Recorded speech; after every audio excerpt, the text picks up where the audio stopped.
We've got a 5-star pick this week, just the second of the 2020 season. The only other one was Arizona plus 7 points against the 49ers back in week number 1. A bet that easily covered since the Cards won the game straight up by a margin of 4 points. Now, such picks rated 5 stars have done very well since I started this Professor MJ brand a few years ago.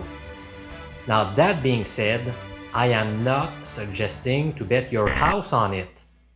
You'll never ever hear me talk about the lock of the century or a 100% guaranteed winner or any other similar bullshit.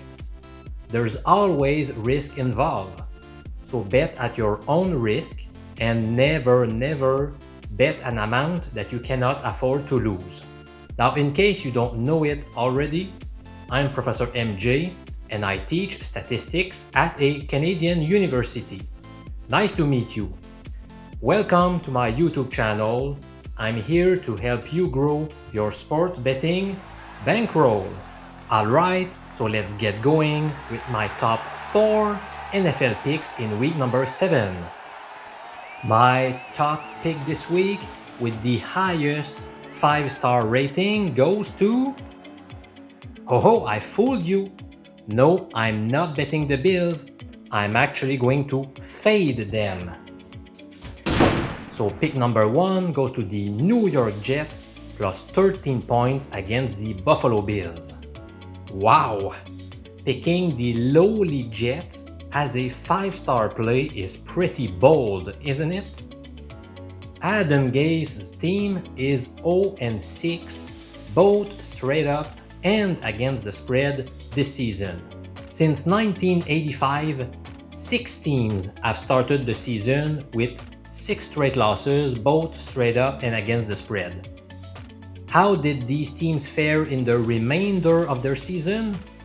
They went 34-24 against the spread, a 58.8 win rate. I like the Jets for many other reasons.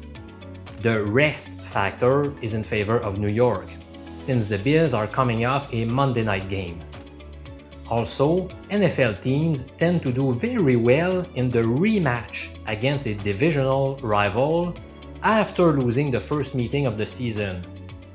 In this case, Buffalo won 27-17 in week number 1, which makes the Jets a good play based on this betting angle. Now finally, the Bills have been struggling a lot recently. They blew a 25-point lead against the Rams before escaping with the win, thanks to a questionable pass interference penalty on 4th down in the final drive. They also got hammered 42-16 against a depleted Titans team 2 weeks ago. And last week, losing 26-17 against the Chiefs may not look too bad on paper, but if you watch the game, you know what I'm talking about. The Bills were out of sync on offense, where Josh Allen looked more like the 2018 or 19 version of himself. And their defense, my gosh, they were gashed on the ground by allowing 5.3 yards per carry. This unit was supposed to be among the league's best, but they have allowed an average of 28 points per game thus far. Meanwhile, Sam Darnold has a shot to be back under center. He is a big improvement over Joe Flacco. And Darnold would finally have some weapons around him, with Jamison Crowder, Breshad Perriman, and maybe rookie Denzel Mims, who could make his NFL debut. Now, some bookies have already lowered their spread to 12. But at the time that I'm making this video, which is Thursday afternoon, BetOnline still has 13, and this is where I placed my own bet. So I really like New York to cover in this one. My second pick is rated 3 stars. it goes to the Kansas City Chiefs minus 9.5 points at the Denver Broncos. Over the last 9 meetings between these two clubs, Kansas City holds an 8-1 record against the spread. And if you focus on games played in Denver only, the Chiefs have beaten the spread on 6 consecutive occasions. Sure, Kansas City loses one day of rest after playing the Monday Nighter. But in my opinion, elite teams fare well when facing adversity. They are a well-coached team and it won't affect them that much. The Broncos are coming off a nice upset win in New England.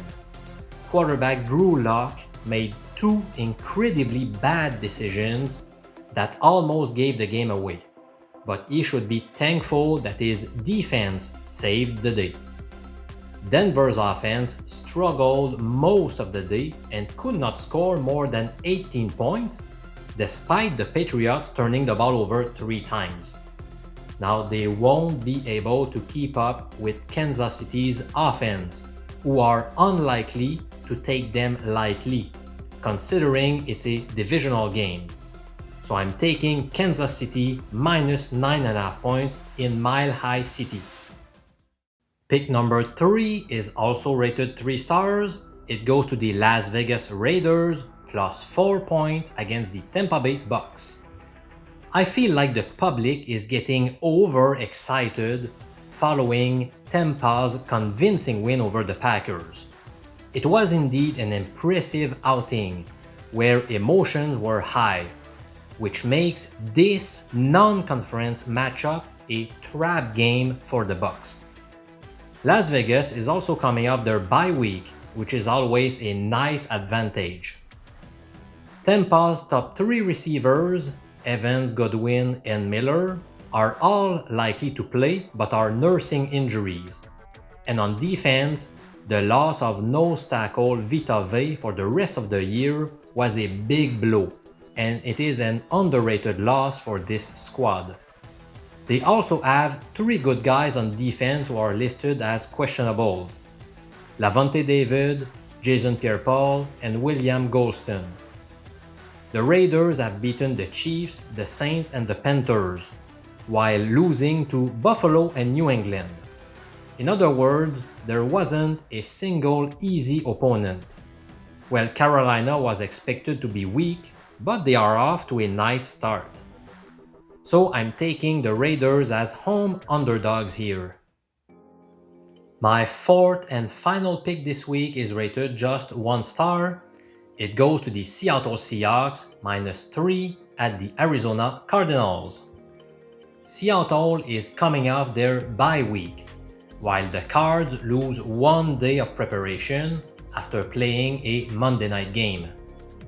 Arizona also had to travel on 3 straight weeks prior to this week, which is not easy for them. I'm pretty sure the Seahawks remember the last time they faced Cliff Kingsbury's squad, a 27-13 home loss in week number 16 that hurt their chances of clinching a first-round bye. So it is payback time. Over the last 11 meetings between these 2 rivals, the road team has a 9-1 record against the spread. And please note that the under was a winning bet in each of the last 5 matchups. As mentioned last week, I also like to back road favorites coming off a bye week. A reminder that such teams showed a jaw-dropping 15-1-2 ATS record over 4 seasons, but they went 1-1 last week though. So I'm taking the Seahawks in Arizona this week. I almost fell off my chair last week. My weekly NFL video usually gets between 400 and 900 views, but last week this number went up to 4,700. And what's funny is that as soon as I released the video, a couple of guys commented by saying they thought I deserved more views and more subscribers. So a special thanks to Carlos de la Ho and WAFFLEHEAD Fred for making those comments, which proved to be prophetic. Best of luck with your NFL bets this week, and please subscribe to my YouTube channel so that you don't miss out on any of my predictions. This is Professor MJ. I'll talk to you again very soon.